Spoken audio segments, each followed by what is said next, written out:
Well, welcome back. Well, I'm back. My name is Jason. Hello to everybody down underwater viewing that can hear me too. So we're going to go ahead and get started with our training session portion of DINE with ORCAS. So right now, currently joining us in our G-pool, we have our 3 female killer whales.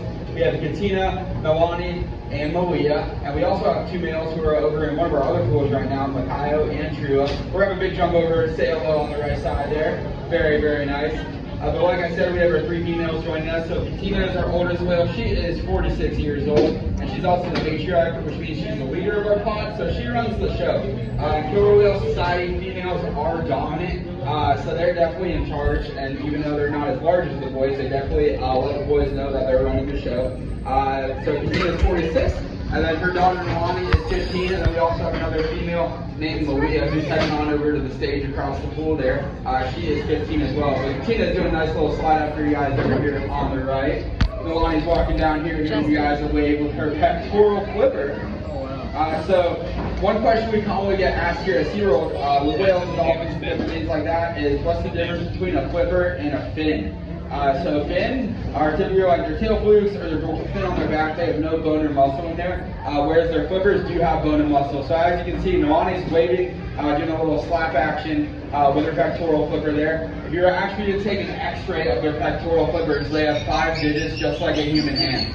So they have bones and muscles in there, and they're able to move the pectoral flippers around for steering and stopping. They sort of act like rudders for a boat, just on a killer whale. So that's one very fun thing there. Over on the right side of the pool, Katina was just making some vocalizations. So people ask us, how do the killer whales make sound? So all those sounds come out of the blowhole, which is located on the top of their head. That was a nice one there from Katina. That means hello in killer whale, I believe. So they'll actually blow air out of that blowhole, and they'll change the shape of it to make different sounds. None of those sounds come out of their mouth. They don't have vocal cords like other mammals do. So their mouth is just a one-way ticket to their stomach, and all those sounds come to that blowhole on top of their head, which is where they also breathe. So the easiest way to understand it is, if you guys have ever taken a balloon, filled it with air, and you let the air out and you change the shape on the bottom of the balloon and it makes a bunch of different sounds. It's kind of the same concept of how these animals make sounds. It looks like Milani's going to do what we call a back dive here. So if you guys watch over on the right side of the pool, she's going to do a sighting bow, which she'll use to build up some speed. So she's coming up on the sighting bow there. All right, very, very nice. So that was a vocalization and a jump, so kind of adding 2 behaviors together. Obviously, these killer whales are very, very intelligent. So that's what we call adding a modifier on their behavior. So not only did Milani jump there, but she also made a loud sound, which was really cool. It looks like Katina's going to do a jump over here on the left side of the pool as well, so everybody go ahead and take a look out for that.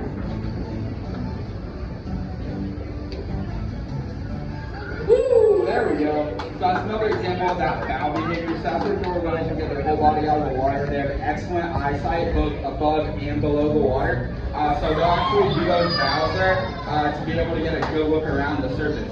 So they can see very well above and below. So when they jump out like that, that allows them to get a good look of their surroundings above the surface. So if they're trying to hunt birds or anything like that, that'll give them a good view of that. And Milani's sliding out on the other side of the pool now and getting a nice rub down from trainer Kelly over there. So killer whales have very, very sensitive skin. So if you see, not only during this time today, but if you see any interaction with us as trainers with the killer whales, you're usually going to see the whales getting a rub down of some sort. That's a great way for us to build our relationship with these animals. Killer whales are very, very like what I call relationship-based animals. So when you're new working with killer whales, it takes quite a bit of time for you to get to know them and them to get to know you. So each of us as individuals forge strong relationships with these animals. It takes a lot of time to build. So when you start working with the killer whales, you started off slow, really just give them a lot of love, a lot of rub downs, so really ask a whole lot of them. But as time goes on, you start asking them for more behaviors as you build that relationship with these animals. The whales definitely do discriminate between trainers, so they definitely know who is who, and they know who has been working with them for a while and reinforcing them for certain things. And the whales let you know, right? So maybe, for example, Jenny over here has been really reinforcing Katina's bow, so maybe it hasn't been putting a lot of reinforcement behind her center breach. Katina might do a higher center breeze for some other people, but not for Jenny. So that's how kind of they'll let you know what you can pay attention to and things like that. So it's really cool to build your individual relationship with each individual whale, and it's probably my favorite part of what we do here at SeaWorld. But we train our whales using positive reinforcement, right? So when the whales do something correct, we throw a party for them, and we not only give them fish, but we can also give them a lot of what we call secondary reinforcers, which are things they seem to enjoy that they don't need to survive. So we wrote down ice, jello, killer whale size toys, all sorts of different things like that we can give them to let them do a good job. And if the whales are incorrect, they come back to us, and we kind of give them about a 3-second pause that communicates to them, hey, that wasn't necessarily correct, but we're going to move on and do something that you're going to be successful in, and thank you for remaining calm and attentive and wanting to continue to participate in the session. So really at the end of the day, everything we do with these whales is politely asking them. We do not force these whales to do anything they don't want to do. They have full choice and control in their environment. So if they choose not to participate, they don't participate, and we will cancel whatever we're doing, whether it's a DINE or orca encounter. But a big part of our job here is training them. Is to be creative and fun and come up with new ways to reinforce the whales so that every time we step up, they do want to participate, right? So we don't see them not want to participate very often, but it does happen. Killer whales are very, very social animals. So sometimes they have some social stuff going on amongst each other. We'll give them a little bit of a break, let them figure out their social stuff, and then wait a little bit, and then ask them again if they want to participate. So these whales do get their full-base diet every single day. Here at SeaWorld of Orlando, our whales do eat 3 types of fish. So they get a fish called capelin. It's about 3-4 inches long, has a very high water content. So all these whales get all the hydration they need from the fish that they eat. They don't drink the salt water. They're mammals like us, so if they drink the salt water, they would get dehydrated. So all of their water that they get actually comes from their fish. So we give them a lot of capelin, which is that high water content fish. We also give them carry, which is sort of like the meat and potatoes of their diet. It's a little bit bigger fish, got high caloric content. And our whales here also get full skin as well. So we do feed all our different types of fish. And based on their age, their metabolism, their weight, they each have their own individual base diet. Yay! Woo, very nice, Alani. So our smallest eater right now is Katina. She gets 100 pounds of fish every single day, whereas our largest eater is Trua, our growing boy. He gets 160 pounds of fish every single day. So right now, Trua, he's 7,600 pounds. He's our largest whale, but he's still growing. He's only 16 years old. Male killer whales will typically grow into their early to mid-20s, and Trua will probably be anywhere from about 8,500 to 12,000 pounds when he's fully grown. So we don't know how big he's going to get, but what we do know is he's still growing, and he weighs 7,600 now. With large males, it's not uncommon to see them have base diets upwards of 200 pounds plus once they get to that large size, just because they are large and use a lot of energy. So that's kind of an overview of our base diets for our whales. They do eat a lot of fish a day, though. And when we feed our killer whales, if you watch the trainers here, we don't typically give them like 1 or 2 fish at a time, like you go see the bottlenose dolphins or the sea lions. When you're feeding whales hundreds of pounds of fish a day, you got to feed them in a big old handful.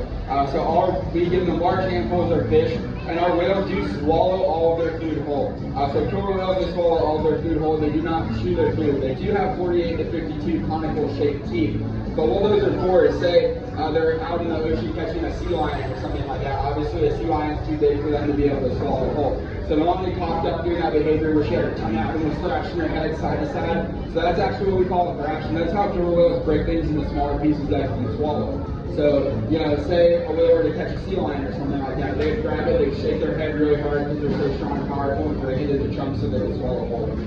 So that's kind of fun, funny behavior for whales. We have Aaliyah over here on the right in our slide out area.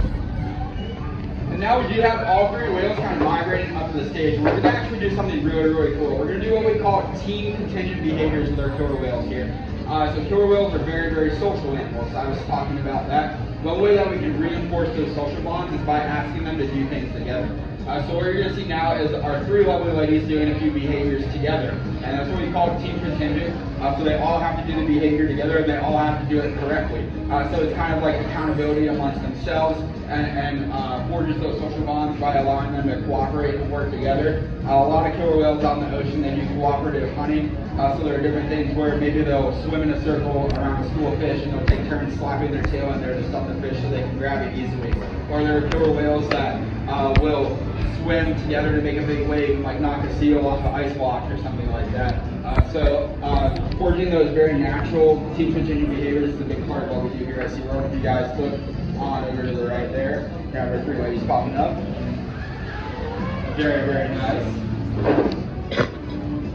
So this pool right here, this is what we call our G pool. It's 28 feet deep. We also have 6 other pools and a total of 7.2 million gallons of 52 degree salt water that our killer whales call home. So that makes up our whole environment here. Our deepest habitat is our front presentation pool, which is about 36 feet deep. So it's quite a long way to the bottom. So then 7.2 million gallons. We have a team of people called Water Quality that are here 24/7, 365. That makes sure the water is good quality. Every dropping of 7.2 million gallons gets filtered every few hours. So we have people dedicated, team of people dedicated to make sure our water is great quality for these animals. And if we need to heat it up in the winter, we will. Usually in Florida we don't, but we definitely chill it down in the summer. So it's nice 52 degrees. If you guys want to find out just how cold this water is, just sit down in the splash zone during the orca encounter, and you will likely find out. It is cold. I will say it does feel very nice on a hot summer day, getting some nice cold salt water on you. It's not so nice for your phones and electronics sometimes. Salt water is pretty destructive. Just be aware of that. Just sit down there in the splash zone. So this is a good example here too. The whales come back. We're necessarily correct in that behavior, so you're going to see the trainers do a little bit of 3-second pause that I was talking about earlier with the whales. 1, 2, 3. Totally cool. And I believe the whales are going to give you one last wave goodbye here. So you guys walk out towards the center. I believe our lovely ladies are going to say killer whale goodbye to all of you. Very, very nice. So right now we have Saturday, we have a lot going on, so we're going to ask our whales to move on up to one of our other pools likely, or we might give them a break in here, but we're giving them a little bit of R&R. We have a 3:30 orca encounter coming up. So that concludes our training session for our DINE ORCAS today. We really want to thank you guys for being here. SeaWorld has rescued over 40,000 animals, and that wouldn't be possible without people like you coming to the park, being eager, wanting to learn, caring about the ocean, caring about animals. So by you being here, you're helping support SeaWorld's rescue and conservation mission. We do really appreciate that. It does look like the girls are going to have some free time in this pool out here, so please continue to enjoy your meal. Enjoy watching and lovely whales here. And in just a moment, like I said, us as trainers will be around to answer any questions that you guys might have. But signing off.